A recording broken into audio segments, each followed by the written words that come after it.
Today we will discuss the challenges faced by U.S. associations trying to bring education programs to Europe, how U.S. associations can appeal to the European member, and what marketing channels are likely to produce the best results. Joining us today from Brussels to talk about developing locally relevant content and marketing campaigns in Europe is Geraldine Damar, the Senior Association Manager at MCI Group. So I'm here today with Geraldine Damar, the Senior Association Manager at the MCI Group in Brussels. Geraldine, thank you so much for joining me today. My pleasure, thanks.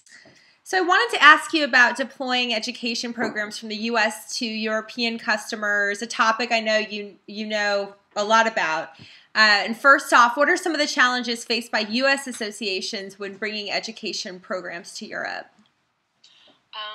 Well, these challenges are very many and can take a diversity of shape and forms, but basically we can categorize them into two groups. The first one is really the marketing challenges. How can we penetrate the very competitive European market? How can we appeal to a European audience? And then the second group of challenges is really everything else. So all the other challenges that a US organization will face when bringing a program to Europe. And this involves and includes the very scary value-added tax, the VAT, the VAT, as we say in Europe, which is a legal obligation due to local regulation. It's a European directive. So every organization that sells a product or service in Europe has to comply to VAT, and it can be a very intricate process. Already for Europe organizations it is, but coming from the US it's even more challenging, and there are some legal consequences for non-compliant organizations. So it's something that needs really to attract a lot of attention from the US when they bring a product to Europe. On top of that, in the other challenges, you can really put all the business styles related challenges. So how to communicate and negotiate with a venue where you want to organize a course, for example. The habits and the rules are very different around here. Okay, great. And how can U.S. associations successfully appeal to European customers? Well, I would say that basically the very key element is to, at all costs, avoid copying and pasting what is being done in the US, because the European customer will definitely feel it and will see it and will basically have the impression that the organization is just completely repeating what they're doing in the US, and that can definitely be a deterrent, let's say, to a European audience. I think US organizations really may want to take a special look at the diversity present on the European soil, different communication styles, different cultures, different business habits that typically in the US organizations may not be aware of. There is no United States of Europe around here, so it's a completely different animal, I would say. I think basic things can really challenge US organizations. For example, time difference. When an organization will want to schedule a webinar or an online course, well, they would definitely want to avoid scheduling that early morning for too early in the morning or late at night for the Europe. And it's a common mistake that we see around here. And it's the same thing for live education. So an organization who would want to take a program as an event to Europe do need to look at the school holidays, the bank holidays that can happen locally, and these can definitely damage the success of the launch of initiatives in Europe. Right, so definitely knowing your audiences, doing your research, and you mentioned some of the challenges. How can U.S. associations overcome these challenges related to the delivery of their education programs? Well, I think they really need, the first thing is to really become conscious of the difference of the European market. We really notice that a lot of US organizations want to throw something out and see what happens, and this is definitely something that's typically not going to work in Europe. Europe needs to be treated with very special attention. It's a very competitive marketplace, like I said before, and basically it deserves a lot of tailor making in the promotion and in the marketing specifically. So you mentioned research right before. That's definitely the very first step that an organization would want to take. Where should the organization go? What's the high potential country or city? Who could be the potential partner of the organization to really support the promotion efforts? What content would be the most relevant to a European audience? And about the content, it's interesting because we noticed that a lot of customers from Europe value the content developed by US organization, and they would really want to get some expert knowledge, in-depth knowledge about that content, but they also expect the organization, if they bring a course, for example, to Europe, to be able to address their specific needs and specific questions that may arise from the local market. I'm thinking, for example, of an organization who would organize a technical training. Well, then definitely the audience would love to hear the teacher say things about, how to comply also with local EU regulations. So that's really something that that US organization may really want to look at.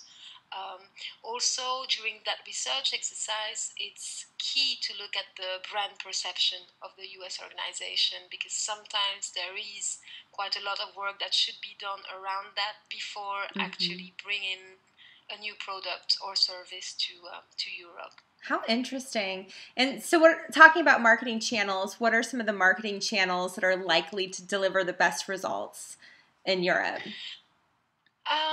Well, I would think that the good old e-blast will still work. It will still do the trick. It's easy, it's cheap. Everybody has an email, so it's convenient. Having said that, a very common mistake is to just repeat whatever is being done in the US, and the US audience will not respond positively to the same stimuli, I would say.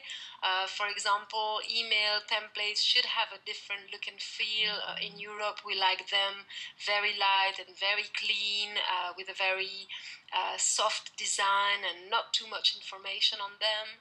And in terms of the content of these e-blasts, well, ideally to the point, and also with a special attention, to the language. Even if the emails will be written in English, the tone is definitely different. The European customers are, I would say, more soft, and they don't like having the feeling that something is being sold to them in a very aggressive way.